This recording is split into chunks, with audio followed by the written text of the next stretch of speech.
Hi, how are you? This is Dr. Damaris Maria Grossman, and this is the Mindfully Integrative Show.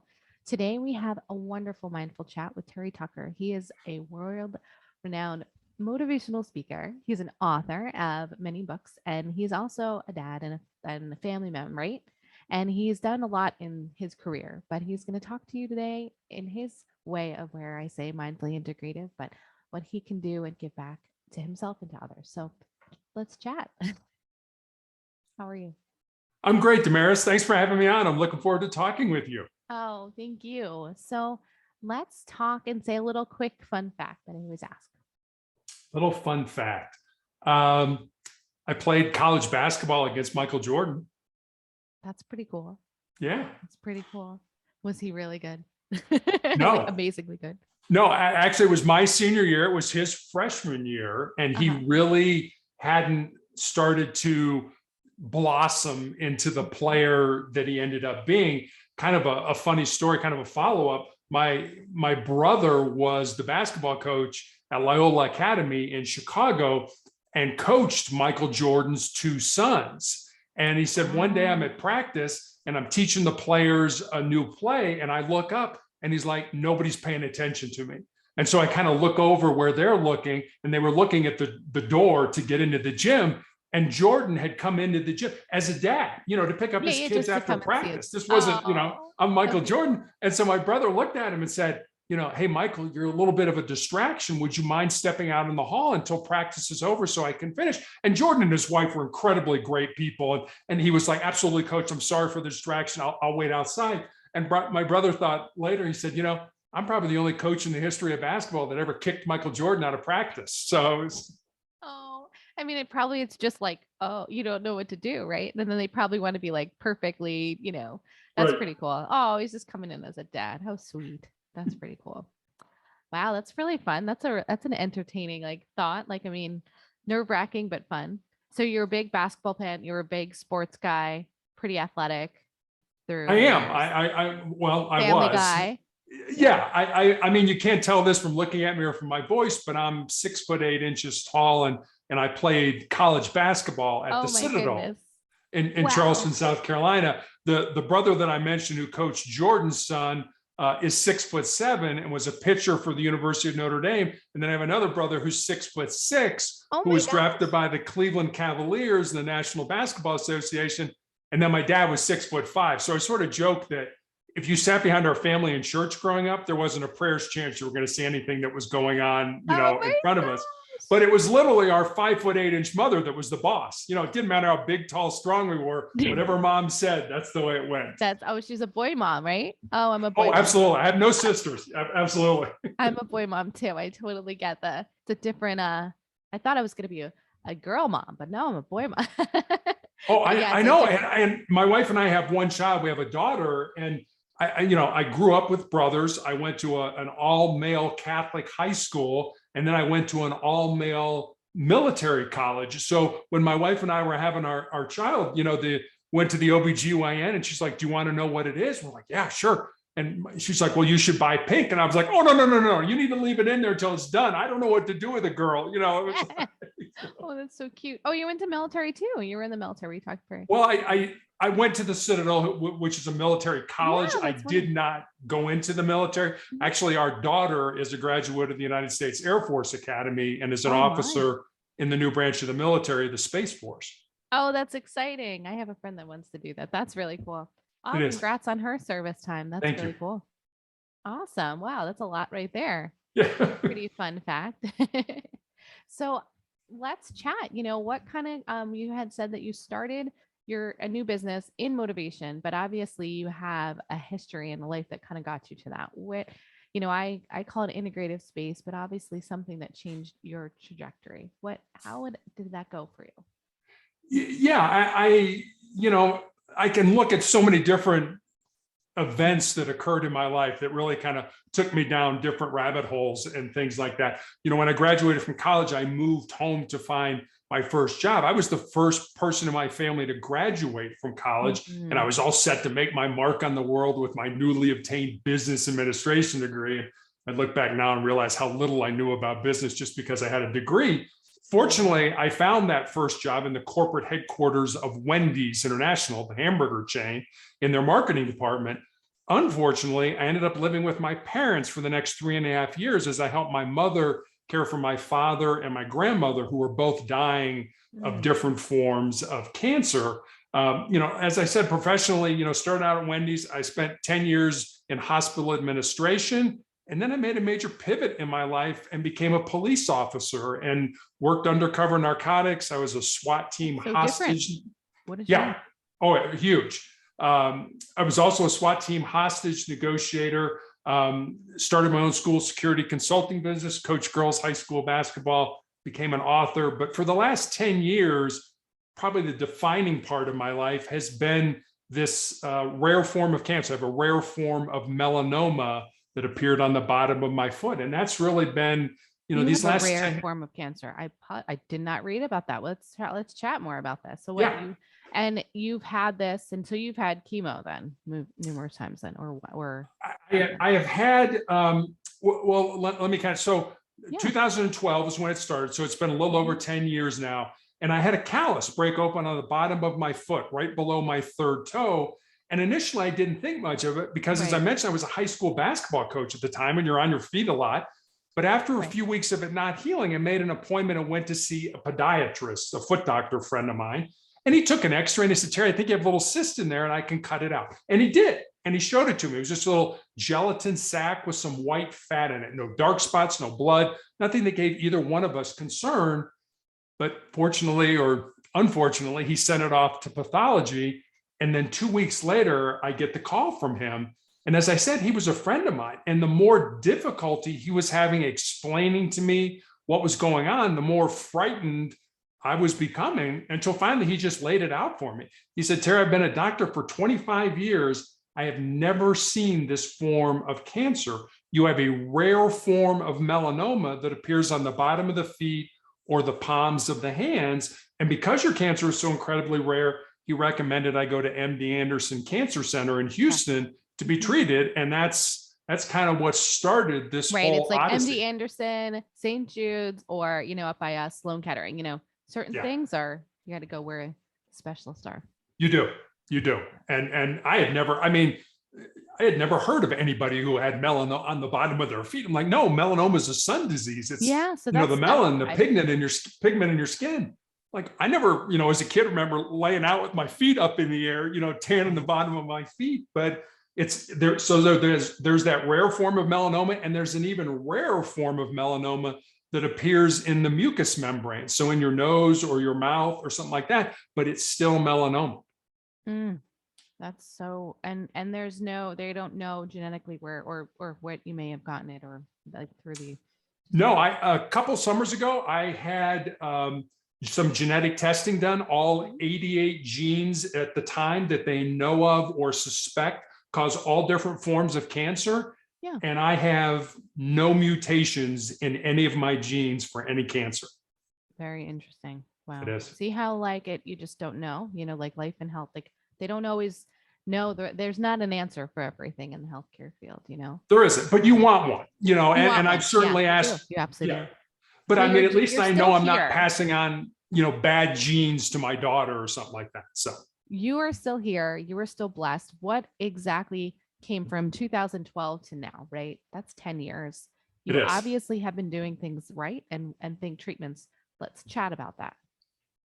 So initially had the tumor excised on the bottom of my foot and had all the lymph nodes in my left groin removed, and then had a skin graft to close the wound where the cancer had been cut out. Right. And then my oncologist at MD Anderson put me on a weekly injection of a drug called interferon to help keep the disease from coming back. Interferon for me was a horrible, nasty, debilitating drug. A lot. We use a lot. Excuse me? We use it a lot for hepatitis. Yes, for the liver and exactly. And basically, I took a weekly interferon injection. I had severe flu-like symptoms for 2 to 3 days. Yeah, every week after each injection. And I took those weekly injections for almost 5 years. So imagine having the flu every week for 5 years. I remember when my oncologist suggested that, I looked at her like, are you crazy? That's all you You want me to have got? the flu every week? Oh, You know, it's just I like, mean, not like all you got, meaning like that's the choice. This is what I have to do. well, and that's, there melanoma, and when I got it was pretty much a death sentence. I mean, Right, it right. was, People are very like once someone says it, then they say, okay, that's it, right? Then yeah, and then that's the hard part with the research. You want to see what's available. What else is there? right. And 2012, there wasn't a lot. And really the interferon was, as my oncologist used to say, we're trying to kick the can down the road and buy you more time. Right. So 2017, I've been on the drug for 5 years, due to the toxicity of the drug, I ended up in the intensive care unit with a body temperature of 108 degrees, which is usually not Oh my compatible. God, people don't Yeah. make it through that. And Yeah. it's completely septic, practically. Yeah, it was horrible. I mean, I remember kind of being in the ER and lifting my head up, and I was naked from my torso up, and my chest and abdomen looked like, a car hood that had been out in the sun all day. The heat was, you could just see the heat rising off of it. And the funny thing about it was I was freezing. I was so cold that it was like, and they ripped all these blankets off me. They packed me in ice, and I was like, no, you don't understand. I'm freezing. And I don't remember anything after that other than waking up in the intensive care unit. And so I had to stop the interferon almost immediately. The cancer came back in the exact same spot on my foot where it presented. It came back. Okay. Oh, almost immediately. I mean, as soon as the interferon was stopped, it came back in the exact same area. That necessitated the amputation of my left foot in 2018. The melanoma worked its way up my leg into my shin in 2019, 2 more surgeries. And then in 2020, an undiagnosed tumor kind of in my ankle area, and the bottom part of what was left of my leg grew large enough that it fractured my tibia, my shin bone. And my only recourse, right in the middle of the pandemic, was to have my left leg amputated above the knee. And I also found out I had tumors in my lungs, and I am currently being treated for those tumors as well. And this is all due to melanoma, correct? It's all melanoma. Yep. Melanoma. Bless your heart, because that's a lot. That's a lot. I have another friend of mine that had an amputee. She had to get amputated also during this pandemic time. It's like, and then during pandemic, so this are major surgeries that you needed, and also having to deal with all of that too. That's a lot. Wow. So you're still dealing with your health issues to this day. You have this big business. Yeah.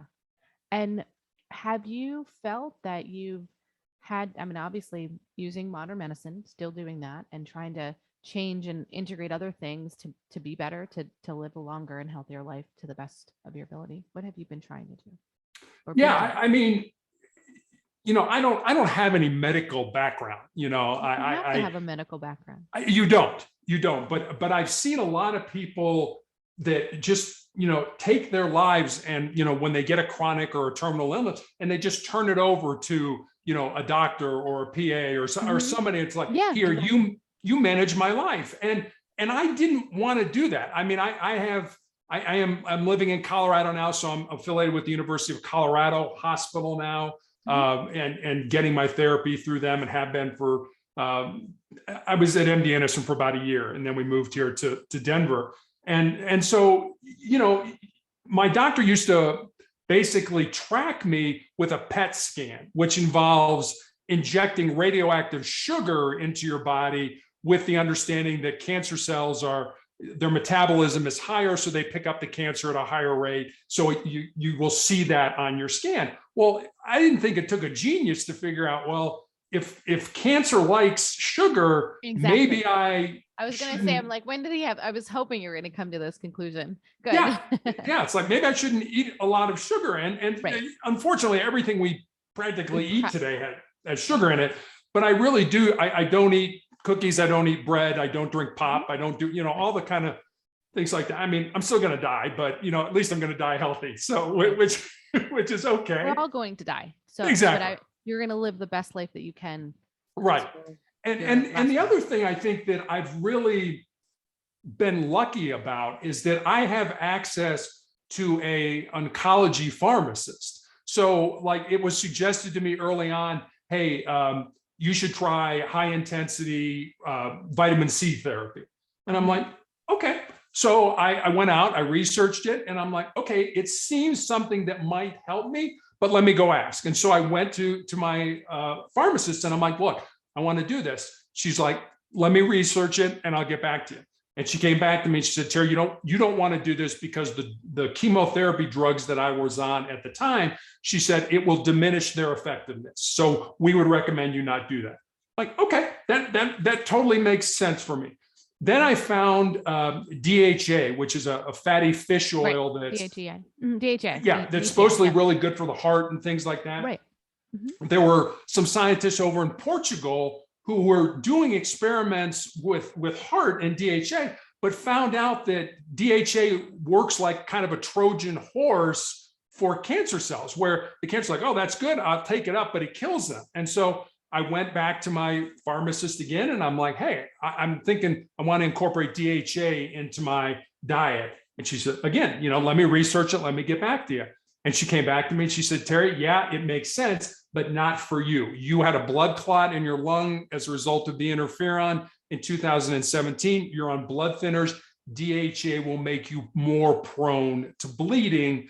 So I don't think it's a good idea for you to do. So, I mean, I've tried a lot of things or wanted to do a lot of things, but, I'm, again, smart enough to say, okay, if you give me a good reason why I shouldn't do it, then that's fine with me. If you back something you're doing with science, then I'm okay with that. But just don't say, we don't want you to do it. Tell me why you don't want me to do it. So again, I think it kind of goes back. I want my life to be shaped by the decisions that I made, not the ones I didn't make or the ones that other people made for me. So I read a lot. I get involved. I ask a lot of questions. I'm sure there are days my oncologist wants to hit me over the head with a 2x4 and it's like, Terry, just do what I tell you to do, but right.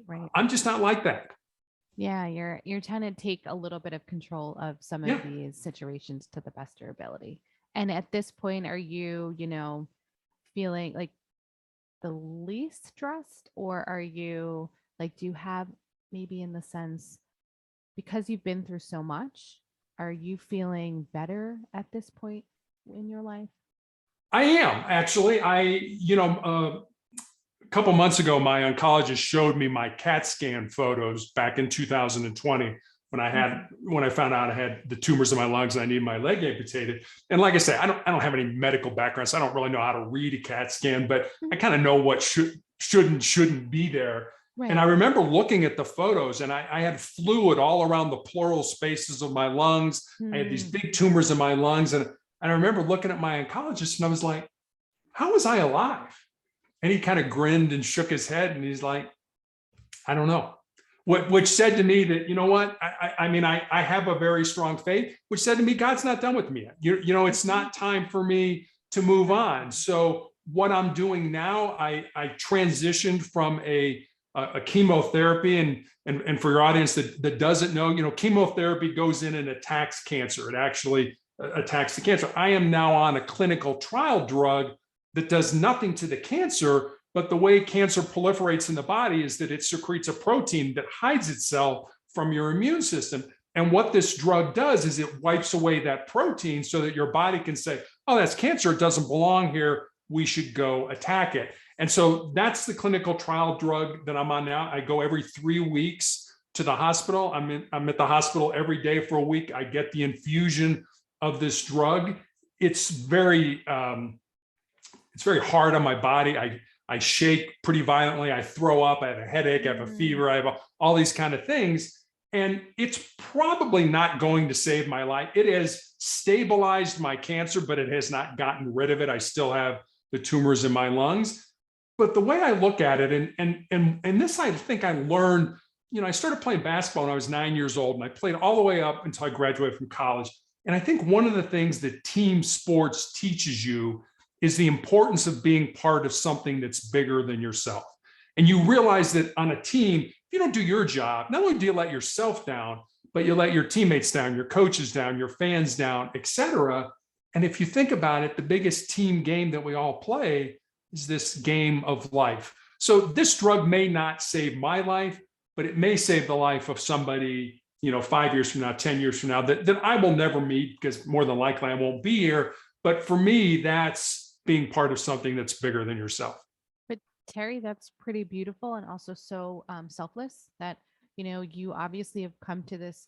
I mean, for you, you're going to live the best life that you can for where you're at. And you have, and that's amazing. And I know you're saying now you've switched over to this motivational speaking, but you're trying to make a difference for other people long term. And you're trying to live the best life you can as long as God lets you, whoever, Right. above, like lets you. And I think that is a pivot and a different way of mindset that I think that people do need to hear, and people need to understand that there's, no, we don't have control over it all, but we can at least try to do the best that we can in the time that we have. I agree. I had a nurse recently ask me, she said, what's been the hardest thing about having your foot amputated and having your leg amputated? And I told her, I said, it's, don't get me wrong, it certainly hasn't been easy. Learning to walk when you're a little kid is so much different learning to walk with a prosthetic when you're one, in your 60s, and two, you're 6'8". Falling is not an option at my age. I'm going to get hurt. But what I told her is that, cancer can take all my physical faculties, but cancer can't touch my mind, it can't touch my heart, and it can't touch my soul. And that's who I am. That's who you are. That's who your audience is. This is just a house or a vessel or whatever you want to call it to house who we really are. So, I don't get too excited when people are like, oh, you're going to lose your hair, or, my entire lower body is nothing but scars. And they're ugly, but you know what? I earned them. I earned those scars. And so for me, yeah, it's not great to look at, but I'm proud of what I've been through and where I am right now. Oh, that's amazing. I know that you probably have like rough days and good and bad days, and to get past that and to talk to people about that. At this point, has it been, when you are, now that you've pivoted and now you're doing motivational and talking to people, what it is like to be on your hardest days, and now to transition to tell people that, are they receptive that when you're trying people to are yeah. I do I it think, I think so. I mean, you're motivating to me to say, you're understanding like that. So as I talk about integrative health, that we talked right before, integrative health it's just a word, right? But really, as I really count them, it's like energy is not created or destroyed. So, and the faith in the things that are beyond, it's so much more than one pill, and so much more than just your treatments. And I can hear that in your voice, and from what you're discussing, people need to it know is. And I think you mentioned it earlier about the importance of mindset, and I try to have fun with it. Don't get me wrong. I mean, Yeah. You're looking at me right now. There's no S on my chest. I don't have a cape. I mean, I have those bad days. I feel sorry for myself. I cry. I get down. I have those days. But when I do, I find that, and we all get there. We're human beings. You're focusing inward. You're focusing on, oh, woe is me. This is terrible, and all. And yeah, it is. I'm not saying it's not. But if you shift your focus to something that's external, who can I help? Who can I make a difference in their life? And I joke about it all the time. I remember after I had my foot amputated, I was, and I'll use the word walking out of the hospital. That's kind of a loose word, but I was walking out of the hospital, and I was walking towards the exit, and there was a woman standing there, and she was staring awful hard. I mean, and I looked around like, it's staring, and I was the only person there. So I figured she must have been staring at me. So I waited till I got right up to her, and then I looked at her and I said, don't worry, it'll grow back. And I just kept walking, and I turned around, and she had this look on her face like, well, will it really grow back? It's like, so you got to have some fun with this. You got to laugh at yourself, Mm-hmm. Oh my gosh, the transition. I know that my friend was saying with the amputation, she's still struggling with trying to learn how to walk and stuff like that. Me too. So it can be a challenge. I know that was probably for you too at this time. I mean, it can, but again, you've got to have our daughter got married in October, and I was like, you know what? I'm going to walk her down the aisle. It was not pretty. I mean, I'm holding on to her, and she's holding on to me, and she's anxious, and she's pulling me. And I looked at her, and I can't, if you pull me, I'm going to fall down. I said, this is your day. They're looking at you. Take your time, go slow, because dad can't go fast right now. I'm so glad I did that. That was my goal. And I've got to get back doing it. It's something it's hard. But that's how you get better. That's how you deal with with things. You do things that are hard. When it's easy, everybody does it. Right, exactly. I'd like to know if you'd like to share before, what is like a typical day for you? Like on a general, like not like, is it, you have like a smoothie, or you're exercising, or you're praying, or you have a journal? Because you're a motivation, like you are very motivating. And the fact that you obviously have a different mindset or a different perspective on life than, and I want someone to hear it, because I feel that not whether it's your faith or a spiritualness, I'm also have a strong faith, but it's having faith, having spirit. What is it that you think is it for you for your day? So your typical day, how is that? Yeah, I try to get up early. I'm tired a lot, but I'm not sleepy. Okay. It's not like I got to lay around or anything like that. I try to get up early. During treatment weeks, I'm up at usually 3:50 in the morning. That starts the day, to get to the hospital, to have the blood work, to talk to the doctor, to have the infusion, to, go through the cycle based on what the parameters of the test is, and then to come home. A lot of times it's a 12-hour day. And then, so you do that, 5 days a week, and then you get time off. On the days when I'm not in treatment, again, I try to get up early. I pray for about an hour every morning. I've met a lot of people during these last 10 years. Don't get me wrong, I pray for myself, absolutely. But I pray for a lot of people there were 3 of us that started on this clinical trial drug. Last year, the 2 people who were with me died. They passed away. The cancer came back and it killed them. So I'm sort of the last man standing. I kind of feel like I'm the standard bearer. I kind of, they're with me as we go through this. So I pray for people. I have breakfast with my wife. Then I start on my motive. I probably do 2 or 3 podcasts a day.